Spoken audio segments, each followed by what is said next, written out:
6 pessoas morreram e 26 ficaram feridas no acidente entre um micro-ônibus e uma carreta no interior da Bahia. A maioria das vítimas era da mesma família e estava no micro-ônibus que saiu de Goiás para a cidade baiana de Senhor do Bonfim. A batida foi na região de Ceabra, na Chapada Diamantina, e também envolveu 2 carros. As autoridades investigam se a carreta perdeu os freios e se havia superlotação no micro-ônibus. Em Mato Grosso, a Polícia Rodoviária Federal recorreu a uma iniciativa de impacto para tentar diminuir o número de acidentes provocados pela imprudência de motoristas. Uma caminhonete passa a 180 km por hora. Já este carro foi flagrado a mais de 200. Os radares da Polícia Rodoviária Federal registraram os abusos, que muitas vezes acabam mal. Só no feriado do Réveillon, a PRF registrou 880 acidentes nas rodovias federais do país. Mesmo assim, houve queda de 30% em relação ao ano passado. 70 pessoas morreram, redução de 20%. Mas às vezes o risco não está só na velocidade. Nós trabalhamos para evitar acidentes, mas imagine o seu veículo naquele estado e dentro desse veículo pessoas sem um cinto de segurança como a gente observou agora. Apesar do número menor de vítimas, a imprudência aumentou. Neste feriadão, a falta de cinto de segurança registrou mais de 5 mil multas, aumento de quase 150%. Autuações por embriaguez dobraram no período. O mais grave foi o transporte de crianças fora da cadeirinha, aumento de 180%. Em Mato Grosso, a PRF adotou uma estratégia diferente para alertar quem ia pegar a estrada. Essa aqui é a BR-163, na saída de Cuiabá, no sentido sul de Mato Grosso. Quem passa por aqui vê o alerta, não só na placa, mas também no veículo aí batido. O exemplo de alguém que se esqueceu de obedecer às regras de trânsito. A imagem pode até parecer chocante, e esse é mesmo o objetivo da Polícia Rodoviária Federal. Fazer o motorista não querer que no ano que vem o carro que esteja aí seja o dele. Os veículos, recolhidos em acidentes com morte, foram espalhados nas principais cidades do estado, sempre nas saídas para as rodovias. Chama atenção bastante, hein? Muito, muito. É isso que nós queremos, é fazer com que o motorista se coloque no lugar do outro, que se coloque no lugar daqueles que também estão no veículo com ele. A estratégia pode estar dando resultado. O número de acidentes em Mato Grosso no Réveillon caiu 28% e só uma morte na estrada foi registrada no período. Ninguém quer estar nessa situação no futuro. Quem já se acidentou sabe como é. Eu já passei por isso já há 3 anos atrás, né? Me vi no acidente, até não é fácil não, hein? Na hora é só susto, né?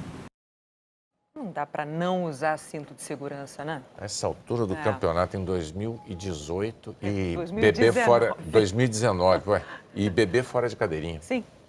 Hora da previsão do tempo, então vamos lá para São Paulo falar com a Maju Coutinho. Oi, Maju, boa noite. Que calor foi esse que fez no Rio de Janeiro hoje? Menina! Pois é, Renata, por isso que eu começo pelo Rio de Janeiro. Boa noite para você, para o Bonner e para todos. Renata, um dos lugares mais quentes do Brasil foi sem dúvida o Rio de Janeiro, com 41,2 graus. Mas Santos e Iguape, aqui no litoral paulista, também passaram dos 40.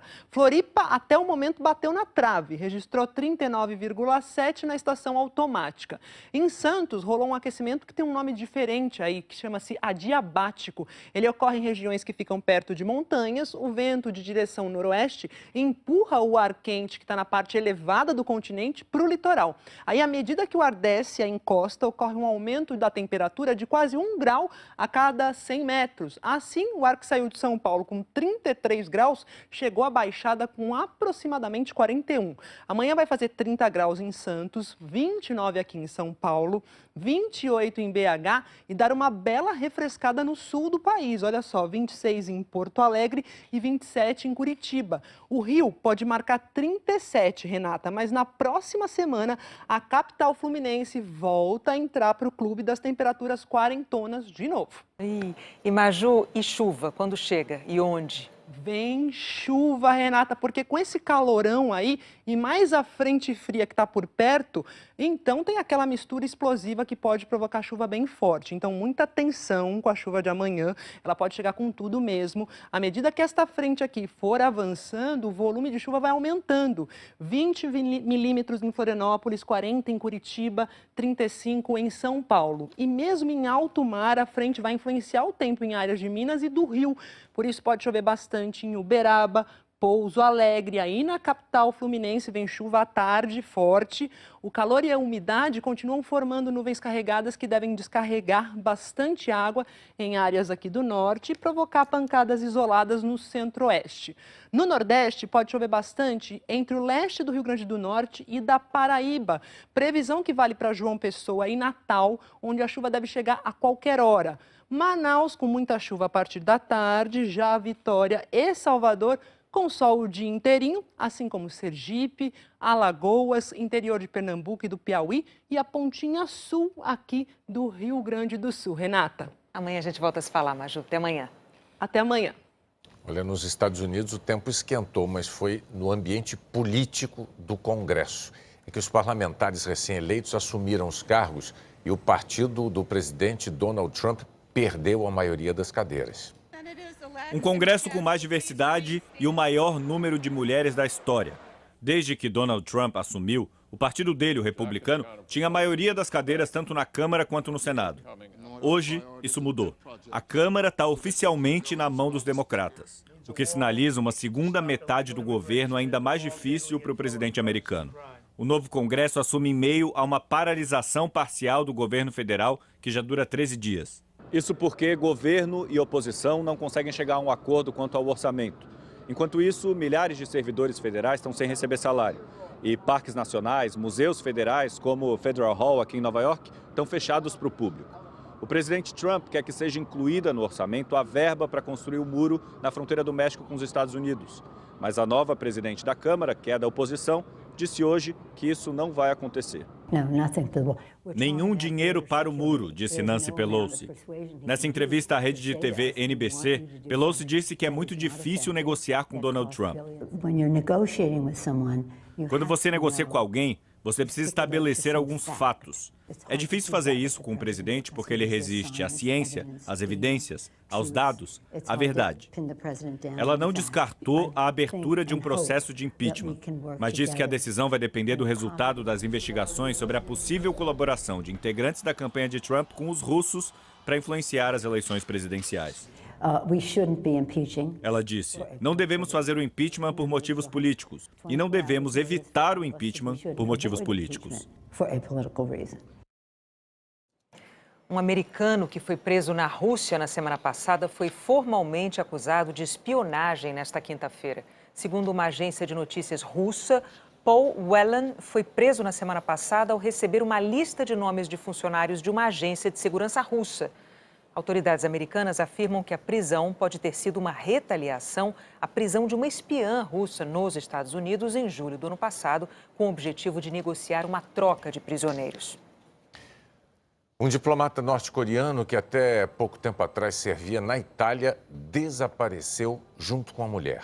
A imprensa sul-coreana publicou que ele teria pedido asilo a um país ocidental. O embaixador da Coreia do Norte em Roma, Jo Song-gil, teria desertado no começo de novembro, quando terminaria o seu mandato de embaixador interino. Esta manhã, o Ministério das Relações Exteriores italiano afirmou que não recebeu o pedido de asilo, mas também não negou que ele possa ter sido feito a outros órgãos do Estado, como o Serviço Secreto. A notícia desta nova deserção das fileiras do regime norte-coreano foi dada primeiro por um jornal sul-coreano, que afirmou que o embaixador agora é protegido pelas autoridades italianas em um lugar seguro. Os diplomatas norte-coreanos têm que deixar para trás as famílias, especialmente crianças, para evitar as deserções quando estiverem no exterior. Jo, em vez disso, chegou a Roma em maio de 2015 com a mulher, o que sugere que poderia vir de uma família privilegiada. O último representante de alto escalão da Coreia do Norte a desertar em 2016 foi o embaixador em Londres, que dizia querer dar uma boa educação aos filhos. O caso de um traidor acolhido por um país ocidental poderia atrapalhar as negociações entre a comunidade internacional e o regime norte-coreano para o abandono definitivo do seu programa nuclear. 11 suspeitos de matar o jornalista Jamal Khashoggi se apresentaram ao tribunal na Arábia Saudita. A agência oficial do país noticiou que o procurador-geral voltou a pedir a pena de morte para 5 deles. e que a corte abriu um processo, mas não marcou data para a próxima audiência. Em outubro, o jornalista Jamal Khashoggi foi assassinado dentro do consulado da Arábia Saudita em Istambul, na Turquia. Ele estava exilado nos Estados Unidos e era crítico do regime saudita. Falando em Estados Unidos, deixa eu fazer uma correção. Agora há pouco, na reportagem sobre a queda no índice de homicídios em Nova York, a repórter Sandra Coutinho disse que foram 287 no ano passado. Esse número é isso aí mesmo, tá certinho. E não o número que apareceu no vídeo na ilustração da reportagem. A seguir, uma exposição presta homenagem ao ex-piloto da Fórmula 1, Michael Schumacher. Uma sonda chinesa consegue um feito inédito na corrida espacial.